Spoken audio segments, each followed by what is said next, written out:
अच्छा जी, आपको ये भी बता दें कि रियासत की हंगामी इकदाम के बाद डॉलर की कदर में खातिर खा कमी से रुपए की कदर में एक स्टेबिलिटी जिसको कह सकते हैं वो आई है, लेकिन आलमी इदारे इसे पायदार हल तस्वुर नहीं करते। और रैंकिंग एजेंसी गोल्डमैन सैक्स ने ब्लूमबर्ग की रिपोर्ट में कहा है कि पाकिस्तानी रुपए की कदर में बेहतरी एक ब्रीफ जिसको कह लें आप पीरियड के लिए है। और ब्लूमबर्ग का कहना है कि जैसे ही इलेक्शन करीब आएंगे फाइनेंसिंग के खतरात के सबब रुपए की कदर कम होगी। अब ये उन्होंने एक साथ साथ वार्निंग भी दे दी है। और रिपोर्ट के मुताबिक रुपए की कदर में बेहतरी IMF की माली सपोर्ट की वजह से आई है। और रिपोर्ट में ब्लूमबर्ग ने मज़ीद कहा है कि रुपए की कदर में कलील अलमुद्दत बेहतरी की वजह बाहमी माली सपोर्ट भी है। ये सारी रीजनिंग्स हैं क्यों हमें ये फील हो रहा है कि रुपया जो है वो एक स्ट्रॉन्ग पोजीशन में आ रहा है। ब्लूमबर्ग का ये भी कहना है कि इलेक्शन से पहले रुपए की कदर में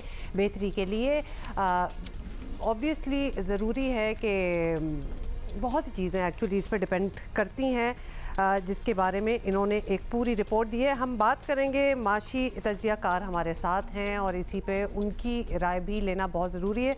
खुर्रम शहजाद, क्या हाल है आपका? Thank you so much for joining us this morning.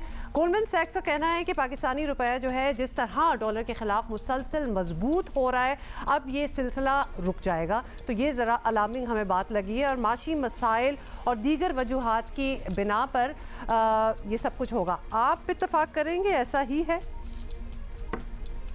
जो करेंसी है वो आपको पता है वो डिपेंड करती है कि आपके पास कितना डॉलर आ रहा है और कितना डॉलर जा रहा है, आपकी कर्ज़ों की अदायगियाँ कितनी हैं, आपने इंपोर्ट के लिए कितना जो है वो डॉलर जो है वो आपको चाहिए, जो बाहर से आप तेल मंगवाते हैं, आप फूड की चीज़ें मंगवाते हैं और दूसरी जो है ज़रूरत की चीज़ें मंगवाते हैं, और उसके साथ साथ कर्ज़ों की अदायगियाँ, और फिर आपके पास कितनी एक्सपोर्ट यानी कि बाहर आप कितना जो है अपनी अशिया भेज रहे हैं दूसरे ममालिक में, फिर रेमिटेंसेस यानी कि हमारे जो पाकिस्तानीज़ हैं बाहर जो काम कर रहे हैं वो कितना यहाँ पे सरमाया कमा के यहाँ वापस भेज रहे हैं। ये सारों का एक जो है मजमुआ होती है करेंसी का लेवल जिससे डिटरमिन होता है। तो मेरे ख्याल में अभी आगे जो है कर्ज़ों की अदायगियाँ काफ़ी ज़्यादा हैं। अगले 3 सालों में अगर आप 2 साल की भी बात करें, कम से कम 50 अरब डॉलर आपको चाहिए 2 सालों में कर्ज़ों की अदायगियों के लिए, बैरूनी कर्ज़ों के लिए। मेरे ख्याल में जो शॉर्ट टर्म है, शॉर्ट टर्म में तो एडमिनिस्ट्रेटिव मेजर्स और ये स्मगलिंग रोक के और कुछ सेक्टर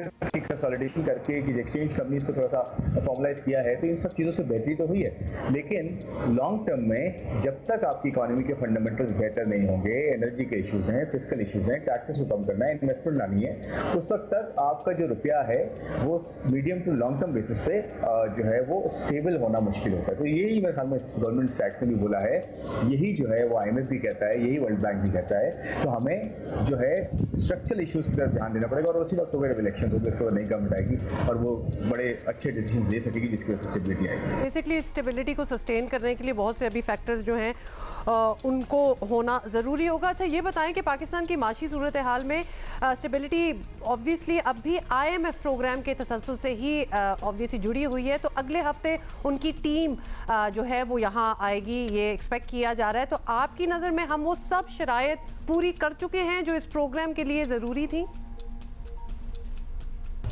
जी बिल्कुल, काफ़ी हद तक शराइत पूरी हैं। जो टारगेट्स थे उसमें काफ़ी, जैसे फिस्कल डेफिसिट का टारगेट होता है कि जी कितने आपने खर्चे करने हैं, कितने आपने टैक्सेस इकट्ठे करने हैं, और उसमें से फिर अगर आप जो कर्ज़ों की अदायगियाँ वो हटा दें तो आपका जो एक फिस्कल डेफिसिट का टारगेट है अदायगियों का और जो है खर्चों का और अपनी जो है वो रेवेन्यूज़ का, टैक्सेस का, वो हम मीट कर रहे हैं और बेहतर मीट कर रहे हैं। फिर आपके यहाँ टैक्स पेयर्स में थोड़ा सा इजाफा हुआ है, फिर आपके यहाँ जो है टोटल टैक्स के जो टारगेट था वो पूरा हुआ है, फिर आपके यहाँ जो है बाकी जो आपके इश्यूज़ हैं जिसमें आपकी मॉनेटरी पॉलिसी है उसमें इंटरेस्ट रेट्स को काफ़ी बढ़ाया गया है और आगे इन्फ्लेशन नीचे आने की तवक्को है। उसके साथ साथ देखें, एक जो बड़ा टारगेट है वो मुझे लगता है थोड़ा सा कंट्रोवर्शियल होगा या थोड़ा सा उसमें चैलेंज आएगा, वो ये कि पाकिस्तान ने बाहर से जो पैसा रेस करना था, जो डॉलर रेस करना था उसमें और अभी जितना डॉलर आया है हमारे पास, इसमें तकरीबन 4.5-5 अरब डॉलर का फ़र्क है। ये आपसे पूछेगा IMF की, जी आप बताएं कि इसको कैसे पूरा करेंगे, उसका एक जवाब होना चाहिए। लेकिन मुझे लगता है लार्जली इंशाल्लाह ये रिव्यू हमारा गुजरेगा और हमारे पास $700 मिलियन आ जाएंगे। जी खुरम, ये भी बताएं, बिकॉज एक और भी बड़ा कंसर्न है कि जो गैस के रेट्स जो हैं बढ़ाए गए हैं, उसमें भी ख्याल रखा गया है कि जिन इंडस्ट्रीज़ को सब्सिडी मिल रही है उस पर फ़र्क ना पड़े। मतलब ये भी एक अजीब सी बात है, लेकिन आपके ख्याल में इस तरह के इक़दामात मईशत पर एक और तरह का प्रेशर नहीं बना देंगे?